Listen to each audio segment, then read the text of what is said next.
Great. So let's get started. Please, I'm so excited to have you here, Rick. Please give us some little bit of a background about yourself and your healing journey. I'm excited to hear about. Absolutely. Thanks for having me, Joanna. So it's a laundry list of stuff. I have a background in hypnosis, certified heart math coach. I have a background in NLP. Also, I was trained in alternative medicine, like ozone therapy from a medical doctor. Obviously, I go to quantum university, so I study quantum physics. Oh gosh, quantum touch, a lot of quantum stuff. EFT tapping, Donna Eden method. I mean, there's so many units. When you're on this journey, you just want to learn and learn and learn and implement and integrate so many different modalities, Obviously yoga, qigong, tai chi, and stuff like that. As far as the healing journey, that's really fascinating. A couple of years ago, I want to say 3.5 years ago, I had a brain injury where I fell and I had a concussion. I fell on hit the right side of my head on a rock, and I was knocked out for about 5 minutes. And I mean, it was a mess. I didn't go to the hospital because in those days, my awareness didn't like the medical industry, to be fair. I've changed now, but just was against it because I only wanted natural, natural, natural. But in an emergency, you kind of need it. But I didn't go to hospital, and I went home that night, and over the next day, my wife asked me to go just see a physician, just to check you out. So I did, and he had me do a CAT scan and everything. The physician said the swelling was so bad. He said it's going to take a month to heal. I said no, I'll heal in a week because I know some things. Well, I said that internally. I didn't be passive aggressive to him. But we Yeah, did yeah. a scan. Everything was in the clear. Everything was in the clear. So I know because I know about ozone therapy, PEMF therapy, and heart coherence, which I'll get into in a moment. I know that we can heal rapidly. And sure enough, within a week, black and blue went away. In 5 days. It was gone. Okay. CAT scan was in the clear. Everything was fine. Interesting enough, progressively over time, I was getting these incredible headaches. Like I Wow. wouldn't wish this headache on anyone. It was so bad. And I wouldn't, I'm a Like pressure headaches. yeah. What was happening was there was a brain bleed. I didn't know that. We didn't know that. But we didn't, the original CAT scan didn't pick that up. So Hmm. progressively, I couldn't sleep at night. It was getting really bad. And for me to tell my wife I need to go to the emergency room is a big deal because I wouldn't go. I wouldn't go. I said, Yeah, I gotta go. We went to the yeah. emergency room and they asked me, did you have a CAT scan? I said, yes. This was less than 3 weeks ago. So they did not do a CAT scan and they gave me an IV drip, whatever it was. I don't think it was morphine. I don't know what it was, but the headache went away. So I was like, oh, they said, yeah, you're fine. So it sent me home. The next morning, the headache was even more intense. So we called the neurologist who checked me out previously for the CAT scan, and he said, we have to come see you. In the parking lot, I collapsed. I just couldn't function at all. My wife ran to get help, and there was a doctor in the parking lot. It was like a medical facility. There was a doctor in the parking lot. He picked me up and he took me upstairs to the neurologist. Neurologist said, at this point, there's nothing I can do for you. You have to go to the hospital. They called an ambulance. First time I was in, Wow. first time I was in an ambulance, I'll tell you this, it was super cool. I'll tell you why. These guys were so loving. My heart just blasted Really? open. My heart just blasted open. I was like, they're taking care of me. I was like, it was a different experience. So the really interesting thing is, so I'm in the hospital. They checked me out, all that. Apparently, I had a juice in the morning and they couldn't do surgery on me. They had to wait a certain number of hours before they can do surgery. So my wife had told me that they're going to do brain surgery on me. I said, okay, fine. And they pumped me full of morphine at that point, but it wasn't working. It wasn't working. And then they said to my wife, they said, um, we can't do surgery because his blood pressure is too high and the medication is not working. She goes, one moment. She came to me. She said, you're going to have to lower your blood pressure. I said, okay. So I sat there and I sat there. I was in so much pain. I just Like went, reducing. Yeah, yeah, yeah. I went into my heart. I went deep, deep, deep into my heart. And I remember the nurse, it was a male nurse, he was on my right side. And he said, holy crap, how is he lowering his blood pressure so quickly? It was amazing, actually. I had a smile on my face, well, even though I was in pain, I had a smile on my face. And then they took me into surgery. I mean, they gave me anesthesia, and then I was knocked out. So the fascinating thing is this. So that it was during COVID. So they had sent my wife home because she wasn't allowed to stay with me in the hospital for whatever reason. This is in New Jersey, by the way. So I come out of surgery, I woke up, and I had a beautiful team of nurses. My whole perspective changed on the medical industry in terms of emergency. Completely. Oh, wow. I That's was great. so much gratitude. I had tears of thank you, thank you, thank you. I had three doctors, one surgeon and two doctors just taking care of me. So one of the head doctors came to me after surgery. She goes, "Oh, you're awake." I said, "Yeah." She's like, "I expected you to be sleeping." I said, "Well, I don't know." And I had plugs in my brain draining the blood and all that. Yeah. And she asked me, she asked me questions to make sure I was cognitively there, memory and stuff like that. "Do you know your wife's name? Do you know your birthday? Do you know your wife's birthday? Do you know your wife's phone number?" I said, "Yeah." She goes, "Do you want to call your wife?" I said, "Sure." She gave me her phone. I called my wife and I said, "Hey, how you doing?" She goes, "How are you calling me? You just had brain surgery." I said, "I don't know." I don't know. Maybe it's this heart coherence thing that I'm all into because I know a lot about the heart and the brain. Maybe, I don't know. She goes, I said, "How you doing?" She goes, "Good, good." She goes, "I'm just surprised that you called." I said, "All right, I'll see you in the morning." She goes, "Okay." So I gave the phone back to the doctor. The doctor said rest. I said, "All right." So I was so amazed by all this, I couldn't sleep. So when I don't sleep, there's something I do. I meditate. So I just sat up in the bed and I went into deep, deep meditation from the heart. Went deep into my heart. I'm getting emotional now because I remember the moment. I had Yeah, of course. so much gratitude, so much gratitude. It was incredible. So here's the most fascinating thing.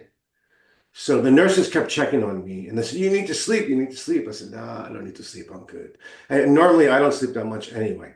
I learned when you can relax the nervous system, you don't need that much sleep. You don't need much sleep. Yeah. Right. Exactly.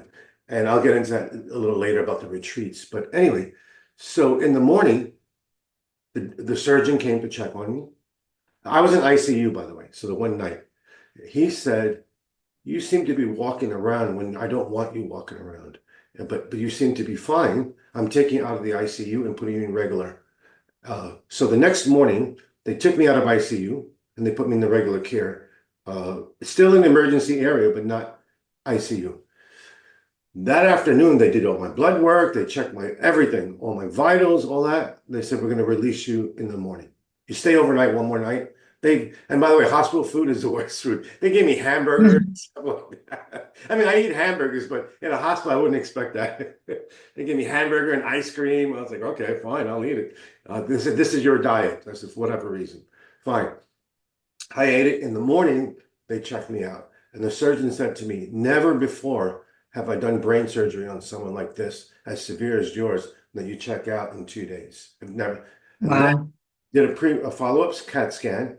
And this is the first time I heard a medical doctor say to me, he was a lovely guy, by the way, beautiful man. He said, "We no longer have a relationship. Somehow you're healing so rapidly, I don't need to see you ever again." And again, heart blasted open, so much gratitude, so much love. It was like amazing, amazing. I'm still blown away, even when I share that. So tell us what you were doing. I can't wait to hear. Let me know what you're doing about all of this. So it's the heart, it was the heart coherence most of the time, or So in the hospital, it was visualizations, because I know that you're also from Jo Dispenza's retreats. You've learned a lot of information, a lot of techniques and practices from him, and I know that he healed from I don't know how many broken bone injuries and spinal problems. So with visualization and heart coherence. So I mean, it's an incredible journey and incredible adventure to hear it, but it must have been absolutely terrifying in the process. Yeah, so you know what's fascinating is there's no visualizations in the Jo Dispenza. Ah, okay. So here's what they do. I mean, you can do visualization. The key is feeling. The key is about feeling. So people I work with clients a lot, and I ask them, gratitude, feel gratitude. And they say, what should I think? I said, no, don't think. You think too much already. Feel. Feel in your heart, in the center of your chest. Feel it. Yeah. So in the Dispenza communities at the retreats, which is really fascinating, is the first 3 days. So it's a 7-day retreat normally. Now, I think now he's doing 10 days in Cancun in December. But normally it's a 7-day retreat. The first day, there's a lot of resistance with people because Joe's really smart. He knows people are showing up. They're not meditating at home. So he's going to put you through a 2-hour meditation. People are going to complain like, oh my God, this is so long. He's going to repeat the same or similar meditation again. But the moment someone overcomes themselves, it's a victory. It's a victory. Even if you sat through the meditation and had resistance, you didn't leave. It's a victory. So the person has an awareness now. The resistance gets less and less. By day 3, everyone's blissed out. Everyone's because they're tuned into what? The energy of love. They're tuned into gratitude. Those are the two primary energies, the two primary emotions that we focus on. Yes, we tune into nothing, into the void, into the blackness, the stillness. We do go very deep, but it's about the heart first. It is about the heart. The heart sends more signals to the brain than the brain sends to the heart. When I studied with heart math as a coach, I learned so much. I was like, wow, this is amazing. And then I practice it and I practice it. And you get good at what you practice. And the key is feeling. For instance, I'll give you an example. When I work with clients, initially they just won't feel. They can feel negative emotions. That's natural. But so I ask them very simply, I say, take your finger and you can close your eyes or open your eyes and just feel the nail. Just put all your attention only on the nail. Awareness. Yeah. Right, awareness. They have awareness of just the nail. I said, okay, if you can do that, put all your attention on your heart, the center of your chest. Just put all your attention there. And I said, and then breathe in and breathe out of it. Can you feel something? They said, yeah, I can feel something. I said, now, is there something you can feel grateful for? There must be something in your life. I mean, I can find a trillion things right now to feel grateful for, even in this moment, right? And then they do it, and suddenly, and I know when they hit it. I mean, when I say hit it, I know when they hit that sweet spot of the present moment because their face lights up right away. And in fact, sometimes I can see around the body, and I notice the body gets even more light. There's more light shining out of the person. I said, I know they're in their heart now. And the heart, again, I said, sends more signals to the brain than the brain sends to the heart. The brain becomes super coherent. It's like you're a genius. You've always been a genius, but now you're aware that you're a genius. Like the thoughts are completely different, which is fascinating to me. Right? You could be in a negative state, and then you get into your heart, and then those negative thoughts no longer exist. They just vanish, gone. So at the retreats with Jo Dispenza, going back to that, the first day, I think it's lovely because I love meditating, but I see in the pattern because right now the community is mostly new people. Previously, the community was repeating people, but now I was in Nashville earlier this year. It's about 89% first timers. So approximately 1,900 people. So 89% were first. Wow. Yeah, but the thing is, I see transformation in the week. I've seen people walk out of wheelchairs. We do a walking meditation.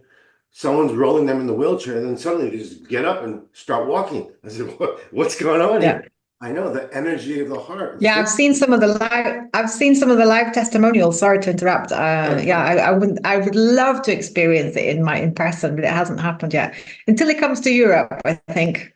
I believe he's doing some events in Europe, but he's planning, I think. But I mean, coming back to the energy of the heart, which is the energy of love, it's the energy of gratitude. Those two vibrations are very, very powerful. And you can get blissed out by nothing happening. Why? This is the other thing I've noticed as a pattern. Even when I work with clients and I speak with people, and people are waiting, and I was that person myself previously, and I had to go through the journey. I needed something to happen to get happy. Something in the environment. Right. And then I started learning epigenetics and all this other stuff. I said, actually, if I just get into my heart, I get happy.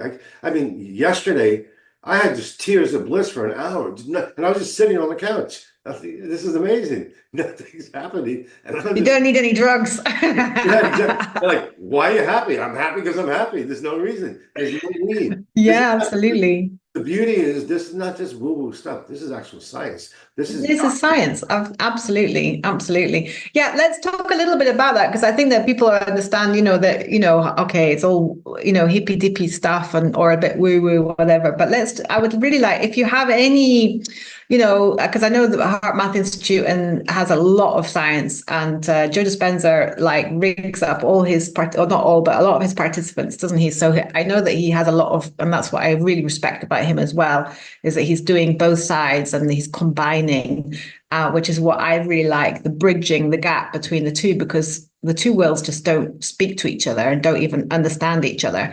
So, I love the fact that he's doing that and has all these the science backing. But I mean, yeah, the Heart Maths Institute and Jo Dispenza's work and others, of course, they have a lot of information and scientific studies about it. Can you just give us a little bit of back? I mean, obviously not the hardcore stuff, but just a little bit about why the benefits of heart coherence. yeah, absolutely. But I want to share a study that was done that could be relatable to your audience. That would be great.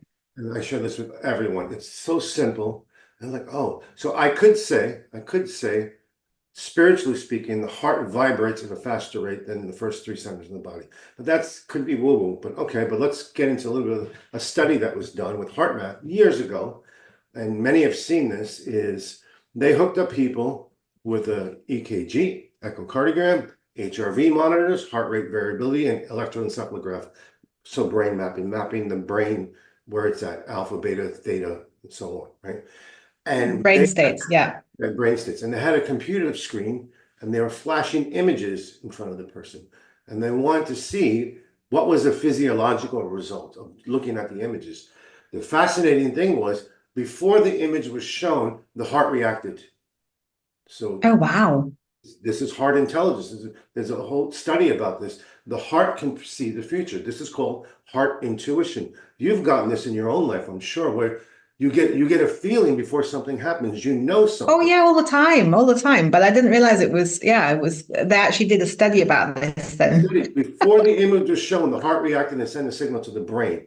This is how we know this. The brain reacted too. To begin the study, the theory was the brain picked up the signal, but then they went deeper. Yeah, No, it's the heart sending afferent, sending a signal up the vagus nerve to, upwards.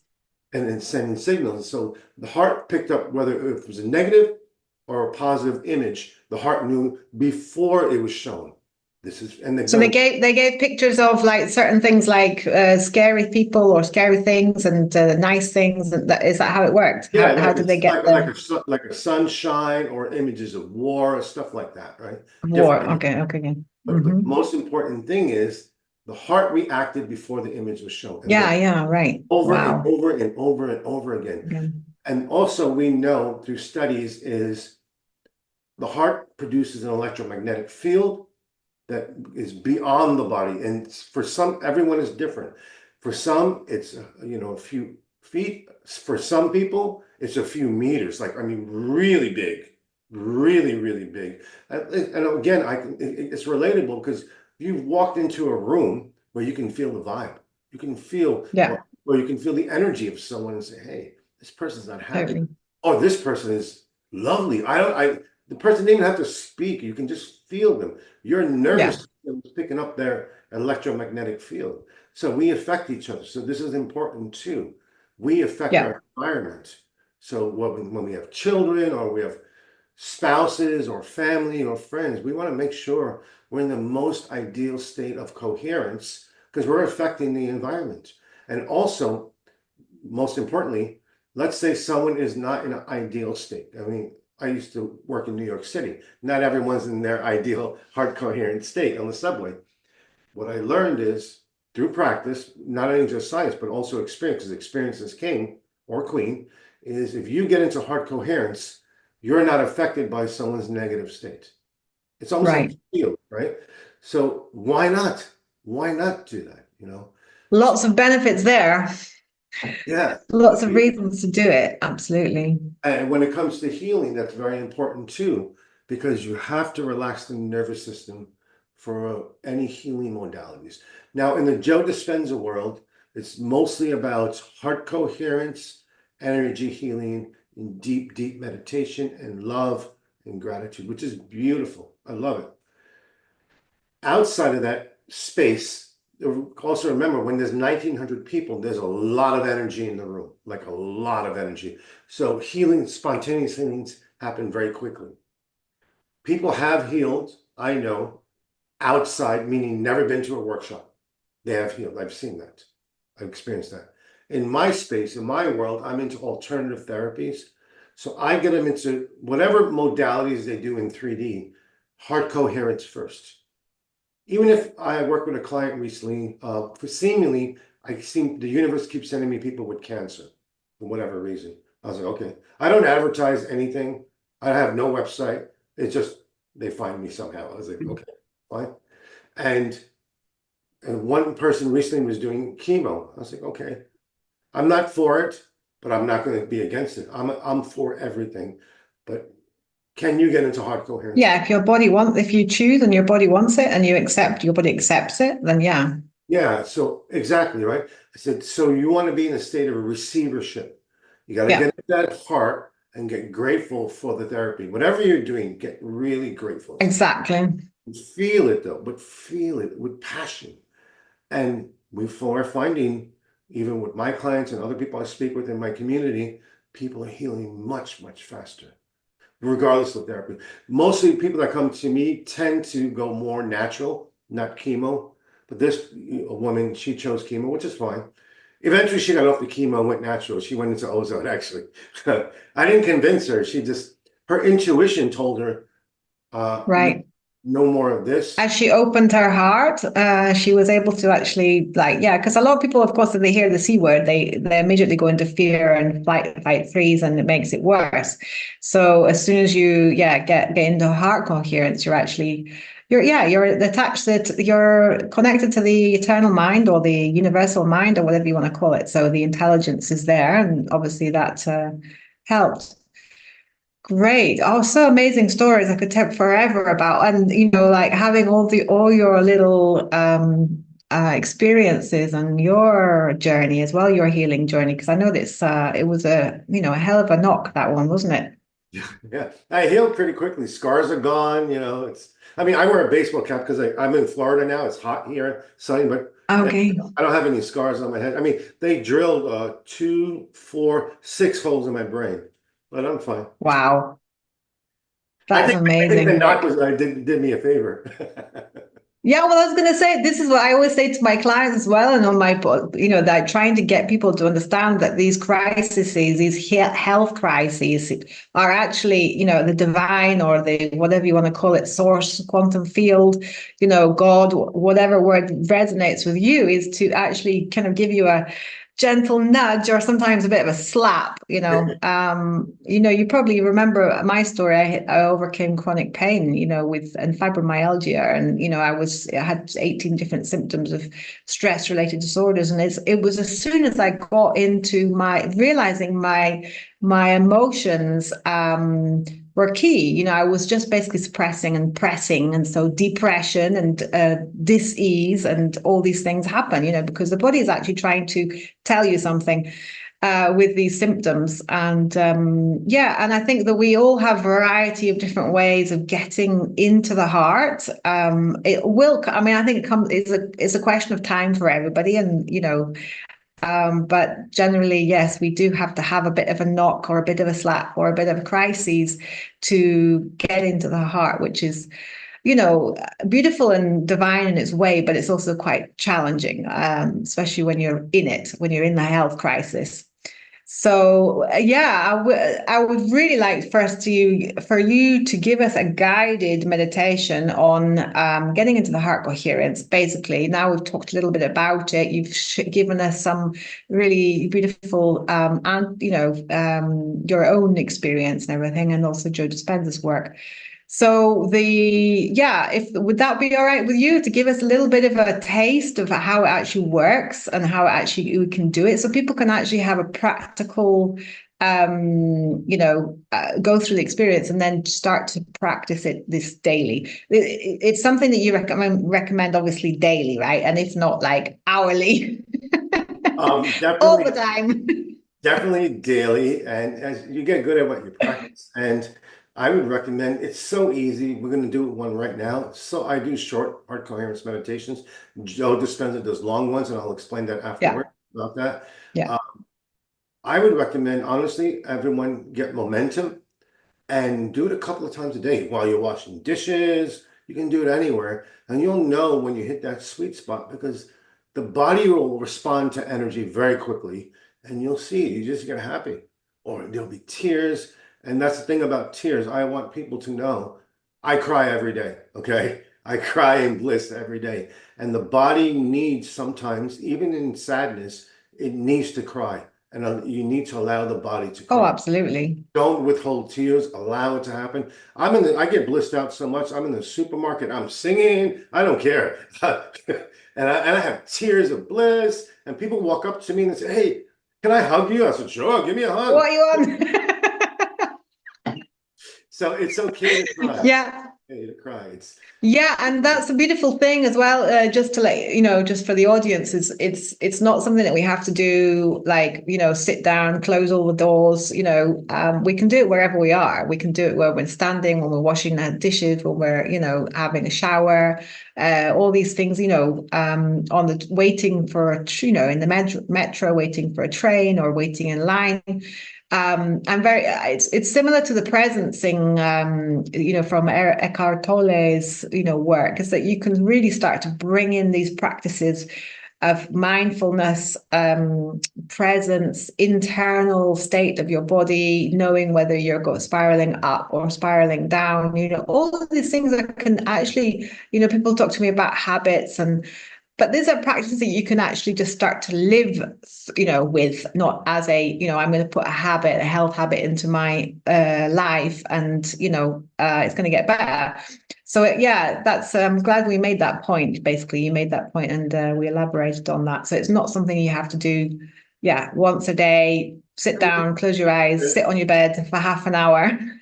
no, you could. You could. I mean, I do Yeah, it. you can. Yeah, I I do as enjoy it. well. It feels good. Totally. It's good to feel good, but you don't have to. And sometimes we'll get into the practice in a moment. Sometimes for beginners, like some tips is for some people, I say just take your hand and put it over the center of your chest, just so they can hone in their awareness Yeah. that one area. If I mean, I can just do it walking around. It's not a big deal. But in the Yeah. beginning, I would have to do this to learn to say, put all my attention there. And this is a beautiful pattern interrupt. Very easy pattern interrupt. So let's get into the practice real simply. If you can just, Sure. Great idea. Let me just mute up myself just in case my daughter comes in. Okay, great. Thank you, Rick. all right, Let's go for it. just gently close your eyes and relax your body, relax your brain, relax your neck and your shoulders. Slow down your breath and relax even more.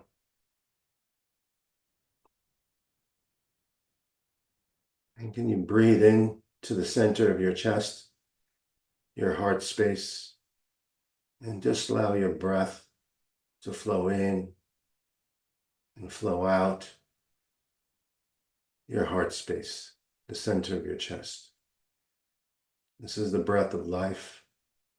See if you can feel this breath flowing in, flowing out.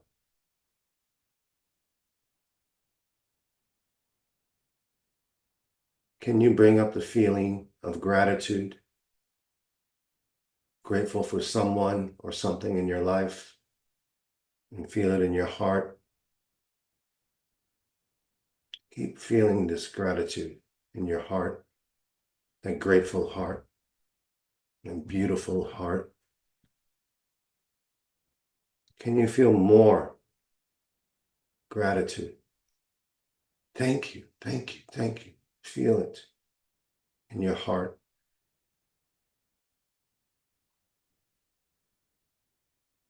And can you generate the feeling of love, love you have for someone, something in your life? And just the feeling of love in your heart, your loving heart. Just feel it more. Flood your body with this feeling of love. There you go. And can you radiate this feeling to all the cells in your body? The feeling of love. Even gratitude. Thank you, cells. Thank you, body. Thank you. Just feel it. And can you radiate this feeling to all your friends and family? And just radiate from your heart. Send everyone love. Send everyone gratitude. And can you radiate this feeling to the whole planet, to Mother Earth, to all of creation? This feeling of love and gratitude, of course. And can you radiate this feeling to the whole universe?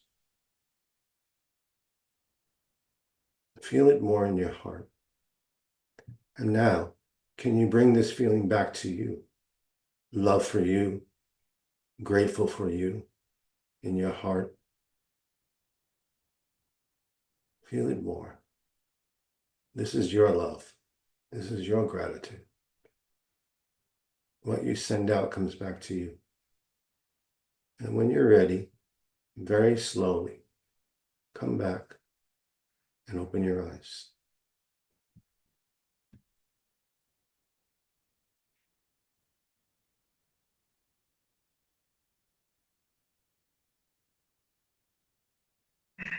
Wow, I wanted to stay there. It's so beautiful. Really, really quick. Well done. Usually takes me a bit longer to get in, so that was really, really powerful. Thank you so much. My pleasure. And what's beautiful about it is you actually have a different body. Why? Because you just generated emotions. You changed your chemistry. Right. The body responds to energy faster than chemistry. A substance, you didn't take a substance, Yes. but you just changed Yeah. your own chemistry just now, just by that two simple feelings of love and gratitude. And I watched you just light up. I seen you. I was like, yeah, she's going for it. Yeah, it's a beautiful, easy meditation. You can do it anywhere, whether you sit Yeah. down. I mean, it took less than 5 minutes. Anyone can do that. You could change your state immediately. And Can change your state. you can feel love and gratitude for anything, anything. I mean, I'm grateful for the clothing that I wear right now. It's so simple. It's like It's so unbelievable simple. how simple it is. Yeah. Yeah, it's a powerful tool, and it's like, the science is behind it, backing it, and why isn't everybody doing it? It's like, why isn't everybody blissed out on their but okay. Yeah, it's what you were saying about there. Everyone's waiting for this opportunity. They have. I think it's our childhood, the programming, and that we've been given, that we're happy for a reason. We're happy because something happened. I actually notice my daughter sometimes. I say, "Oh, you look happy," or she's bouncing around, and she's like, "What happened?" I'm like, kind of, out of I just say, "So what happened?" And she's like, "Nothing," or and I'm just like, "That's great," but it's like we're trained and conditioned into having like outcome happiness, basically. It's a And this is program. one of the massive problems in our Subconscious. we're seeing the external. We're always look, yeah, the external is controlling how we're feeling inside, and that's obviously what we have to learn to switch. And this is a very easy thing to do. And Right. so, speaking of change, so you were speaking about it's that subconscious program that's conditioning to say the environment needs to make me happy when you can just be happy by yourself and you can self-regulate Absolutely. your system. This is really good, by the way, for people that have mental issues like depression or anxiety. This calms the nervous system down. You become Like very, anything. very present. And also, if people want to change or create a new habit, let's say, heart coherence is powerful because in neuroscience, we know nerve cells that fire together, wire together. But we also know when you tie an emotion to it, it's much quicker, the wiring. It's it hardens much quicker, that neural net in the brain. So why not? So if someone wants to take a new habit, like, I don't know, going to the gym, they can now, here's where power of visualization can come in. They can imagine themselves, visualize going to the gym, and then feel in their heart how good it feels, the accomplishment of going to the gym. It's more likely that habit will stick because they feel the Right. emotion, the positive emotion. Now, because Right. New Year's is coming up, so we know January 1st, at least in the United States, everyone signs up for the gym. But about a month later, Right. it is empty. Right? Who goes? Yeah, totally. It Yeah, doesn't it's stick in the brain. I use that in I have a webinar on track and habit building and things like that, because it is, we are a product of our physical, mental, emotional, and spiritual habits, and where most of our habits are conditioned into us or just picked up and never questioned and unconsciously, like consciously actually chosen. So yeah, and it's also about rewarding, but it's also about the forward, the future pacing, and putting our kind of like a happiness there, but forward in the future, so that we can and heart coherence. I hadn't thought about that. So heart coherence, using that for creating the state before you go, so that when you go, you actually remember. So yeah, you're wiring in, basically, right? Beautiful. Thank you for that share, and the meditation as well. So is there anything else would you like to add? We're going to close up. So I try and keep this podcast slightly short, like 40 minutes, but let's say, is there anything else that you would like to add? Or, also, where can people find you if they want to find you and, and look at your amazing work that you do? Yeah. So I don't advertise, I don't have a website or anything, but I have an Instagram account, and that is coherentheart.life. You can find me there. I Okay, great. play a lot of AI stuff with graphics, mostly heart coherence, and I have some science that I post in about different modalities. You can find me there. Always drop me a DM if you want to say hello. Also, there's something I would recommend people do is there's a free guided, a little longer meditation you can do from Jo Dispenza. It's free on YouTube. It's called Go Luv. Just give you an idea, Jo Dispenza has a unique way of doing meditations. So people bring this up in the community. I am not speaking on behalf of Jo Dispenza. This is just my perception based on my background, Yeah, hypnosis and stuff like that, and theta brainwaves. So Jo tends to elongate his voice, and people say yeah, it's weird. It's not weird. What he wants you to do is slow down your brain waves so you can drop into alpha and then theta.